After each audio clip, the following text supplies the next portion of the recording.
Okay people, this is himself, and in this video we're going to look at King's clotheslines. There's 3 of these and I'm going to show you setups and Oki for all of them. I'm also going to show you a death combo related to this subject, so stick around for that. So the first one is F+1+2. This is a 16 to 17 frame high and it has good range.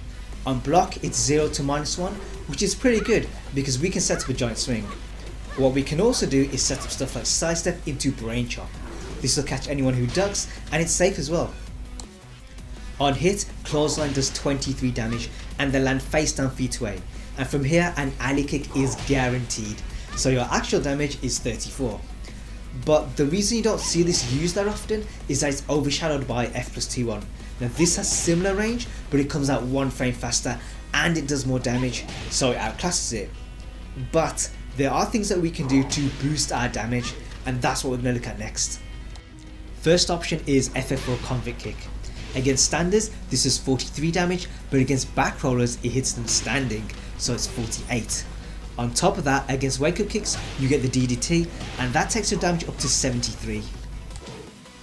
Sadly it doesn't hit anyone on the floor, but to cover that we have Black Bomb. Now this works against both side rolls and it takes your damage up to 42. It also beats out wake up kicks and it gives you a launch. But sadly it doesn't beat standers and back rollers, but on block you're safe at -5. The last option we have is ground throws. These work against side rolls, but it also works on standers, and what you'll get is the shoulder crack, which takes your damage up to 55. Now if you do go for these, here's a tip: use the 2 throw. The reason for this is that when people side roll they hit 1, and sometimes that can coincide with the break for the 1 throw. But by doing the 2 throw you avoid that issue, which is great. So those are your options normally, but the best case scenario is when you have rage, because here a blue bomb is guaranteed. It doesn't matter how they try to get up, this will hit them on the floor, and from there you can do a jumping elbow or a ground throw.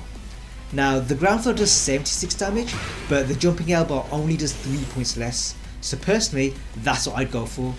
The only issue is that you end up on the floor, so you do lose some momentum.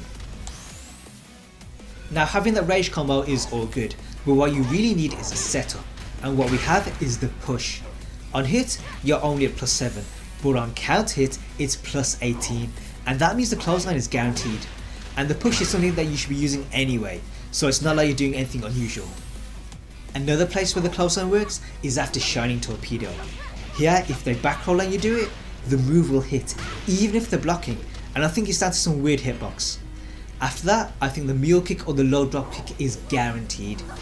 Now if you want to learn more about Shining Torpedo or the Shining Wizard, then I've already done a video covering it, so if you want to see it, keep watching till the end and I'll give you a link.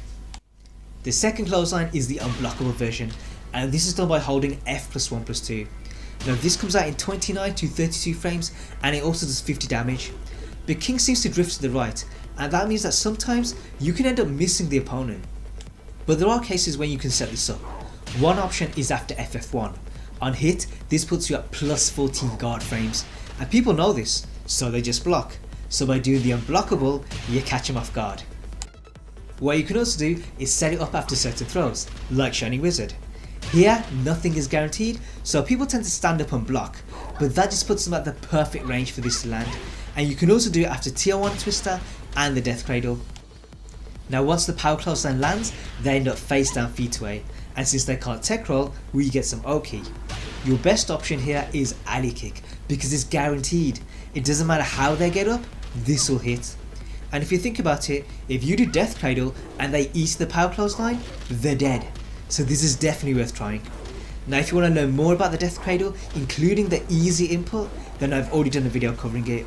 So if you want to see it, keep watching till the end and I'll give you a link. So the alley kick is guaranteed, but there are options for more damage. The first is shoulder. This hits standers and back rollers, and it also beats the wake up kicks. The other option is FF1. This also hits standers and back rollers, but with the latter you get +14 guard frames, so there's a whole load of stuff you can do. On top of that, FF1 will also launch get up kicks, so you've covered that option as well. Now you can go for ground throws against side rollers, but the thing is they land away from you, so you need to dash in, and sometimes you end up whiffing, so personally I'd stay away from these.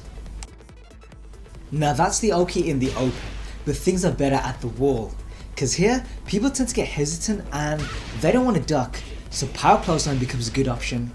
Now the move itself will wall splat, and from there you can do 100 damage, but with a bit of skill, you can also do a burning knuckle combo, and that takes you up to 111. Also in Forbidden Realm, you can break the floor and do even more damage.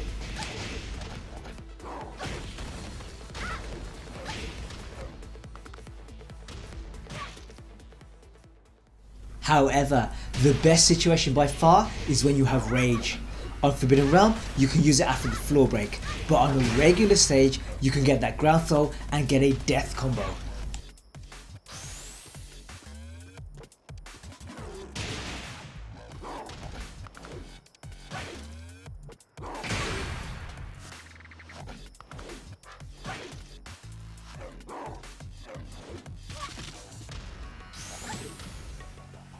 The last clothesline that King has is from back turned, and just like the forward facing one, this also does 50 damage, but I think it has a bit more range and it also comes out ever so slightly faster. Now on hit, the opponent lands face up feet towards and they can't tech roll, but sadly nothing is guaranteed and even Frankensteiner won't reach. But what I might go for is a power clothesline. The reason for that is that most people stand up and after being hit by one unblockable, they don't expect another one to come out. So this can catch them off guard. Obviously this can be beaten by wake up attacks, but to counter that we have Atlas Hammer. The way to do this is to sidestep left first, otherwise the low kick will hit or you'll whiff. Now the launch will be wonky and you don't get anything against sprint kick, but it's better than nothing. The danger though is that you'll be blocked against standers and back rollers. So the safe option is DF1. Now this hits all wake up attacks apart from recovery kick and it's only -1 on block. It also hits side roll right, which is a bonus.